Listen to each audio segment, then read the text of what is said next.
Welcome to my YouTube channel associate learning. तो आज हम पढ़ने वाले हैं अस्तित्ववाद के बारे में, यानी एग्जिस्टेंशियलिज्म।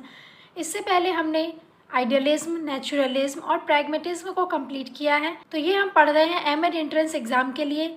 एमएड एंट्रेंस के जो फॉर्म है वो फिलअप होना शुरू हो गए हैं। अगर आपने अभी तक फॉर्म को फिल नहीं किया है तो फिल कर लीजिए, क्योंकि जो हमारा एग्ज़ाम है वो जून के शुरुआत में हो सकता है। पिछली बार भी जून के फर्स्ट वीक में ही हमारा एग्ज़ाम हुआ था, तो हो सकता है इस बार भी ऐसा ही हो। तो आप अपनी तैयारी शुरू कर दीजिए, क्योंकि हमारे पास सिर्फ और सिर्फ 1 मंथ ही है। 1-2 दिन में हम आपके लिए क्वेश्चन लाना भी शुरू कर देंगे। हमने कंप्लीट कर लिए, उन्हीं से रिलेटेड हम क्या करेंगे, क्वेश्चन भी करेंगे। तो जिससे क्या होगा कि हमें बहुत अच्छे से क्लियर हो जाएगा। तो चलिए शुरू करते हैं अपनी आज की क्लास को। वीडियो को शुरू करने से पहले अगर आप चैनल पर नए हैं तो चैनल को सब्सक्राइब करिए, बेल आइकन को प्रेस करिए। आप हमारे इंस्टाग्राम और टेलीग्राम से भी ज्वाइन कर सकते हैं। टेलीग्राम में आपको सभी वीडियो के नोटिफिकेशन और सभी एजुकेशनल एग्जाम के जो इन्फॉर्मेशन है वो वहाँ पर उपलब्ध कराई जाती है। अगर आपको कोई पर्सनल क्वेरी है तो ये जो व्हाट्सअप नंबर है, आप इस पर कॉल करके या मैसेज करके पीयूष सर से बात कर सकते हैं। ठीक है, तो आज जो हमारा टॉपिक है वो क्या है, अस्तित्ववाद यानी एग्जिस्टेंशियलिज्म। आधुनिक काल में इसकी शुरुआत 1813 ईस्वी में डेनमार्क निवासी सोरेन कीर्कगार्ड द्वारा किया गया। इसलिए कीर्कगार्ड को अस्तित्ववाद का जनक माना जाता है। तो इसकी जो शुरुआत है वो कब हुई, आधुनिक काल में हुई। और किस सन में हुई, वो हुई 1813 में। तो ये हमारे लिए इम्पोर्टेंट रहेगा कि इसकी जो शुरुआत है वो 1813 में हुई। और इसके जो जनक है वो कौन है, सोरेन कीर्कगार्ड, जो कि डेनमार्क में रहते थे। ठीक है, तो ये सभी चीज़ें हमारे लिए इम्पोर्टेंट हो जाती हैं।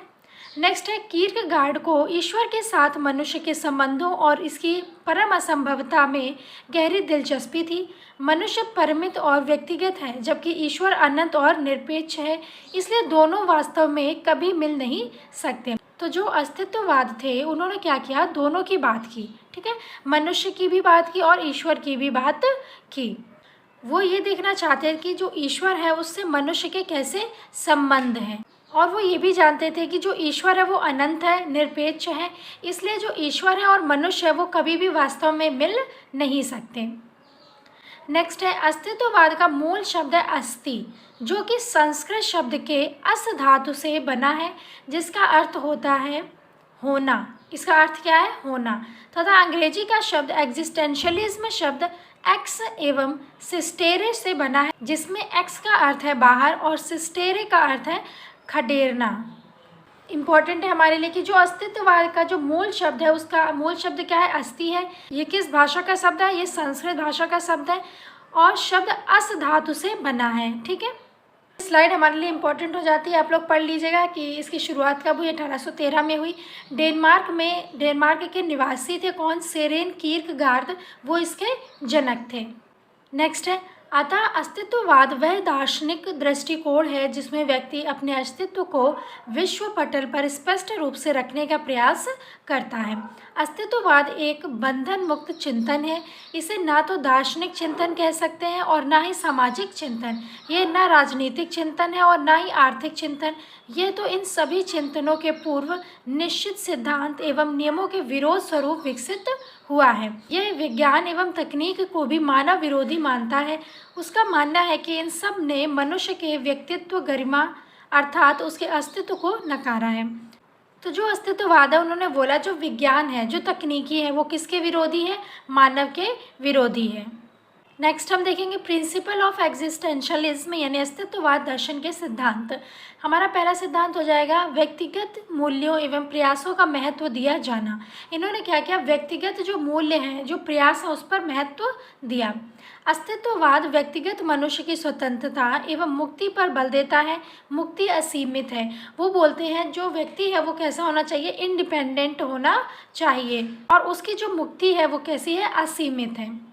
नेक्स्ट है, अस्तित्ववाद सर्वश्रेष्ठता के अंतर्युक्त से उठकर नैतिक बनकर साथ रहने पर बल देता है। अस्तित्ववाद मनोविश्लेषणात्मक विधियों को अपनाने में विश्वास करता है।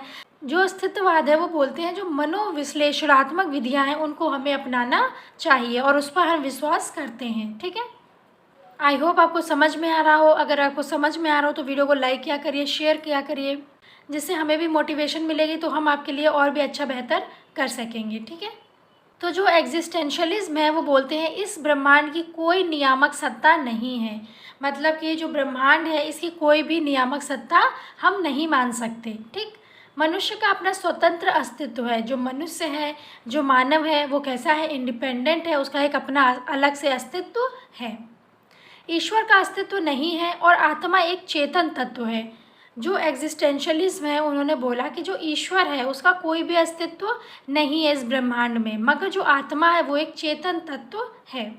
नेक्स्ट है, मनुष्य जीवन का कोई अंतिम उद्देश्य नहीं है।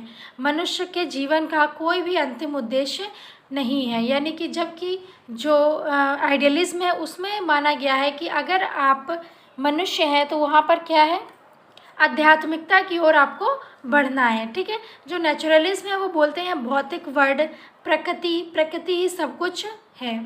ठीक है, तो आज के लिए इतना ही रखते हैं। एग्जिस्टेंशलिज्म में, अस्तित्ववाद में जितनी भी इंपॉर्टेंट चीज़ें थी वो मैंने आपसे डिस्कस कर ली हैं। अगर आपको वीडियो अच्छी लगी हो तो वीडियो को लाइक करें, शेयर करें, सब्सक्राइब करें। स्टे कनेक्टेड, मिलते हैं नेक्स्ट लेक्चर में, तब तक के लिए थैंक यू।